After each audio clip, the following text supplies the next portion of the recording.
I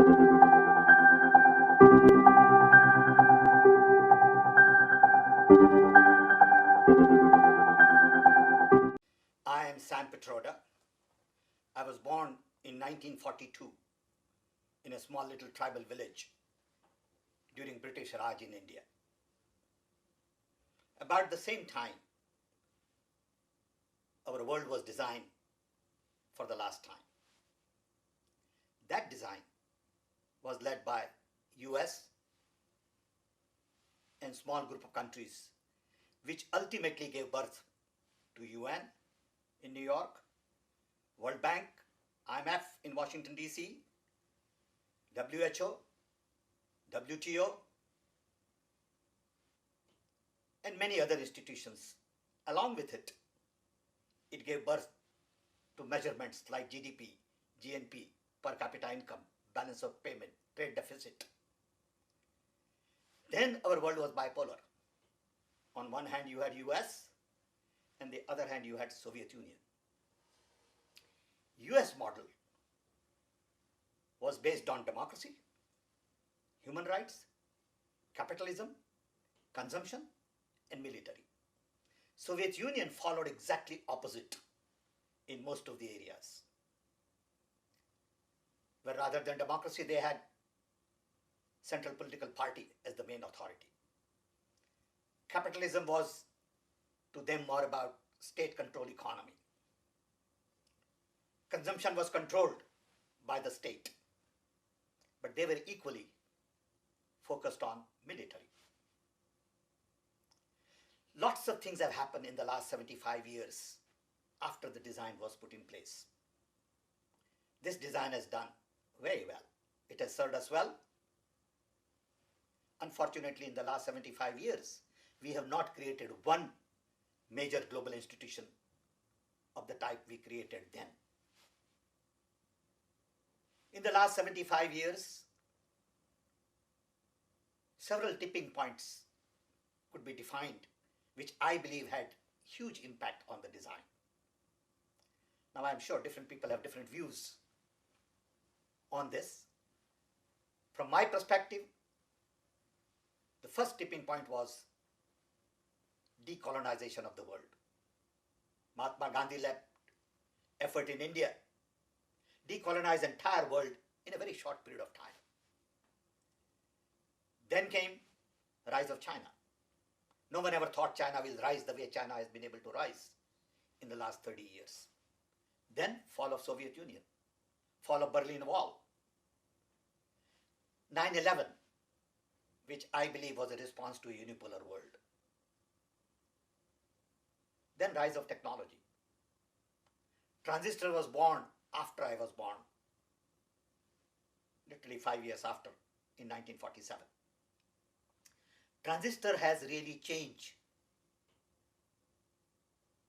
the whole consumer market. Transistor gave us radios, televisions, telephones, finally internet and hyperconnectivity. To me, hyperconnectivity is the key to redesign the world. Hyperconnectivity is all about connections. It is about content. It is about context. And hyperconnectivity also democratizes information, decentralizes implementation, and demonetizes services. For the first time in the human history, we are all connected. All 7.8 billion people are essentially connected. What does this connectivity mean? Unfortunately, we use this connectivity to do the same things we have been doing in the past. Little better, little cheaper, little faster.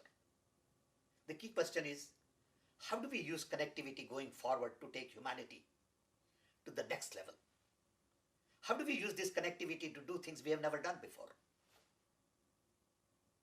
Then, technology, along with being pervasive, has created a lot of inequality. Rich have become richer. We have created more billionaires, and poor have remained poor. The gap between rich and poor have increased substantially. We all know that 1% of the people control more than 50% of the wealth in this world. Then finally, COVID-19. COVID-19 convinced us that we are all interconnected, interwoven, interdependent. What happens in one place of the world affects everybody. No one ever thought that one little virus in middle of nowhere will put entire world to halt. During COVID-19, I was essentially in self-quarantine at home in Chicago for 14 months. That's the time I decided to think deeply about redesigning the world. Hyperconnectivity and COVID-19 convinced me that it is time to reflect, review, repurpose, and redesign our world to take humanity to the next level. While thinking about connectivity and COVID-19, I realized that there are only two things that matter in life: planet and people. Planet doesn't need us, we need planet. So first we must take care of planet, which include air we breathe, water we drink, birds and bees and animals, forest, mountains, ocean, rivers. I believe that technology has really, to some extent, affected our environment substantially. I believe planet is in pain because we have really destroyed our environment. You have seen the talks on global warming all over the world, but nothing, and absolutely nothing much has happened in the last 20 years. Then people. At the end of the day, people matter. And they are all equal. They all have same capabilities. They all came from same place. Then why have all these differences between rich and poor, urban, rural, educated, uneducated? Differences because of race, religion. I think if we focus on these two, we can definitely redesign the world in a very different way. So when I started thinking about all of these things, I realized that we need to really take democracy to inclusion. We need to take human rights to human needs. Mainly because I realized that today there are two visions. One is the American vision, which is based on the old design and continue this process of capitalism, democracy, consumption, all that. And another one is a new vision by Chinese, which is based on Belt and Road Initiative. A different kind of political system, different kind of economy. Unfortunately, both of these visions are rooted in command and control, rooted in what is good for China, what is good for America. What we really need today is a third vision of the world. Vision that is rooted in communication, coordination, collaboration, co-creation, and cooperation. Vision that really network a group of nations with respect for each other to take humanity to the next level. And that's where I feel that the 5 old pillars, which were very solid, needs to be taken to the next level. We need an evolution and not a revolution while redesigning the world. So the first is to really take democracy to inclusion, take human rights to human needs, because today we can produce anything. Unfortunately, we wind up producing for people who can only afford to buy and not for people who need it. I have always said for the last 30-35 years that the best brains in the world are busy solving problems of the rich, who really don't have problems to solve. As a result, problems of the poor don't get the right talent. We can produce anything today. We live in an economy of surplus and not economy of scarcity. But we still think in terms of economy of scarcity. We want to control everybody's resources as opposed to share resources. And then we really need new economy. Capitalism hasn't done well for everybody. Top-down effect hasn't worked. Things don't percolate down. And as a result, lots of people have remained poor.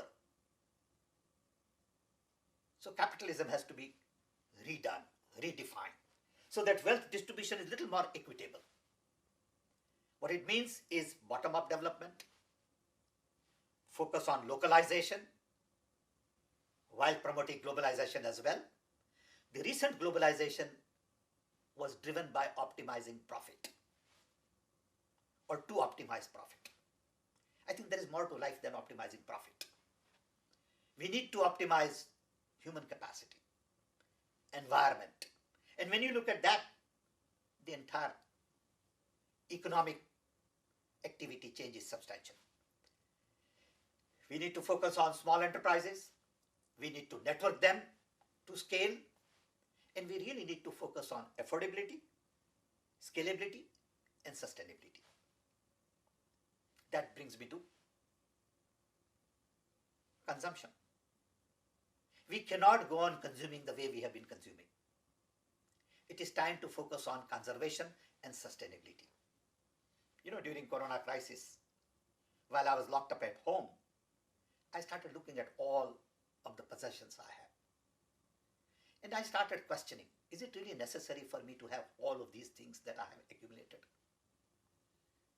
Does it really make me happy? Should I really have 500, 700 ties?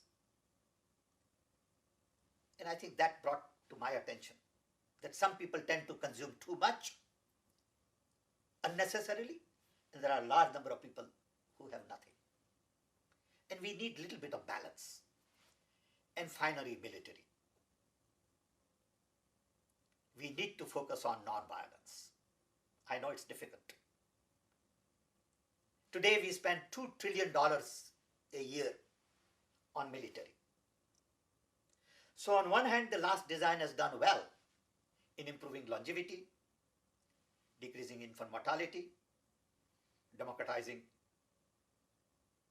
technology, removing large number of people from poverty. But at the same time, we haven't solved key problems in the world related to environmental blunders, poverty, hunger, terror, violence. Violence begins at home. And we have to focus on non-violence. When I read about all the murders that go on in Chicago during summer, I wonder, why? In a highly educated country like America, we find that largest number of people percentage-wise are in prison. Does it make sense to build more prisons, to equip our police with better tools and machine guns? So these are the questions that led me to think about redesigning the world. I know it can be done. It is not utopian. We have to make up our mind that do we believe in improving our planet and improving quality of life of everyone or not? Are we being selfish? I have outlined 10 steps that we need to really follow to redesign the world. First and foremost is recognize the power of hyperconnectivity. Second, focus on improving our environment and planet. Third, strengthen democracies everywhere. Democracies are not inclusive. In the US we have Black Lives Matter. In India we have caste system. People get separated because of religion. We need to build our institutions, strengthen civil society. Then we need to really change the economy everywhere. We need to create new economy to really lift people from bottom of the pyramid to improve their quality of life. We also need scientific temper, more science, more innovation, more creativity to come up with better products and services to improve health, education, infrastructure, energy, environment. For this, we need better leaders. Leaders today are parochial, centered on their own constituencies, and we need leaders with global perspective. All our systems are very complex systems, and these complex systems require someone to think very differently. We don't have the kind of leaders this world needs to really take world to the next level. We also need innovations, support of media. We need innovations in education, innovations in health, innovations in governance, innovations in organizational architecture. Because all our organizations are based on architecture developed 75 years ago in vertical silos. We need networking. We also need to reassess our existing institutions and create new global institutions. We need to create many new global institutions and reform UN, World Bank, IMF, NATO, WTO, WHO, and all others. At some point in time, I believe we need global constitution. We also need some format for global governance. And for all of this, we need new conversation. All I can do is urge all of us to begin new conversation on redesigning the world. This is a unique opportunity for mankind at the time of rise of hyperconnectivity and corona crisis to really think through and see how we can take humanity to the next level. I am very excited about the opportunity. I believe young people will rise to the occasion, start debate discussions, generate enough force from ground up to bring about generational change. Unfortunately, those who are in position of power and influence have no need to change. They are already milking the system. And those who have need to change have no voice in the system. So many of us will have to give that voice to the people who have not been able to give voice. I am very optimistic. I don't think it is utopian dream to redesign the world. I think it can be done. It has to be done, but it can only be done by the next generation. I hope together we can begin a new conversation on redesigning the world.